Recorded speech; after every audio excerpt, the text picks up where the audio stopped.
കോൺഗ്രസ് പാർട്ടിക്കുള്ളിൽ തന്നെ നേതാക്കൾ അങ്ങോട്ടും ഇങ്ങോട്ടും നല്ല രസത്തിലല്ല എന്നുള്ള കാര്യം നമുക്ക് എല്ലാവർക്കും അറിവുള്ളതാണ്.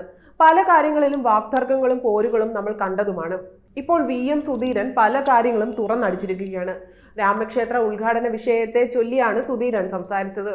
രാമക്ഷേത്ര ഉദ്ഘാടന ചടങ്ങിൽ പങ്കെടുക്കുന്നതിൽ ഹൈക്കമാൻഡ് നിലപാട് പ്രഖ്യാപിക്കാത്തതിനെ ചൊല്ലി KPCC നിർവാഹക സമിതി യോഗത്തിൽ ഇപ്പോൾ രൂക്ഷമായ വാക്പോര് നടക്കുകയാണ്.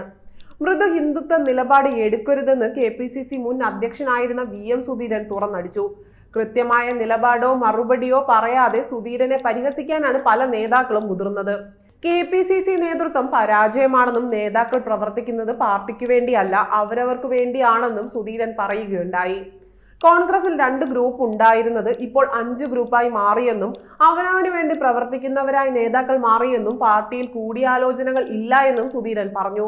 കേരളത്തിന്റെ ചുമതലയേറ്റ ശേഷം ആദ്യമായി എത്തിയ AICC ജനറൽ സെക്രട്ടറി ദീപാദാസ് മുൻഷിയും KPCC അധ്യക്ഷൻ K സുധാകരനും ശശി തരൂരും സുധാകരന്റെ അടുത്ത അനുയായി മാത്യു കുഴൽനാടനും സുധീരനെതിരെ രംഗത്ത് വന്നു.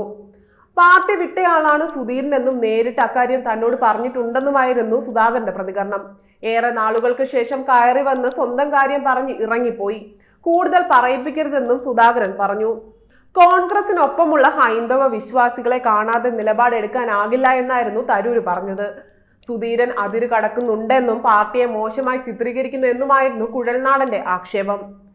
VD സതീശന്റെയും K സുധാകരന്റെയും നേതൃത്വം വൻ പരാജയമാണെന്ന് പറഞ്ഞ സുധീരൻ 2016 പരാജയത്തെക്കുറിച്ച് നേരത്തെ സോണിയാഗാന്ധിക്ക് അയച്ച കത്തും വായിച്ചു. 2 ഗ്രൂപ്പിൽ നിന്ന് 5 ഗ്രൂപ്പിലെത്തി. ഇപ്പോൾ തന്നോടിവർ ഒരു കാര്യവും ആലോചിക്കാറില്ല. രാമക്ഷേത്ര ചടങ്ങിൽ കോൺഗ്രസ് നേതാക്കൾ പങ്കെടുക്കരുതെന്ന തന്റെ നിലപാട് ഹൈക്കമാൻഡിനെ അറിയിക്കണമെന്നും സുധീരൻ യോഗത്തിൽ ആവശ്യപ്പെട്ടു. തുടർന്ന് ഇറങ്ങിപ്പോകാൻ തുടങ്ങിയ സുധീരനോട് യോഗത്തിലിരിക്കാൻ നേതാക്കൾ ആവശ്യപ്പെട്ടു. ഉന്നയിച്ച വിഷയങ്ങൾ കേന്ദ്ര നേതൃത്വം കൃത്യമായ നിലപാട് എടുക്കുമെന്ന് നേതാക്കൾ മറുപടി നൽകി. ഇതൊന്നുമായിരുന്നില്ല പാർട്ടിയുടെ ശൈലിയും പാരമ്പര്യവുമെന്ന് ആവർത്തിച്ച സുധീരൻ ഇറങ്ങി പോവുകയായിരുന്നു.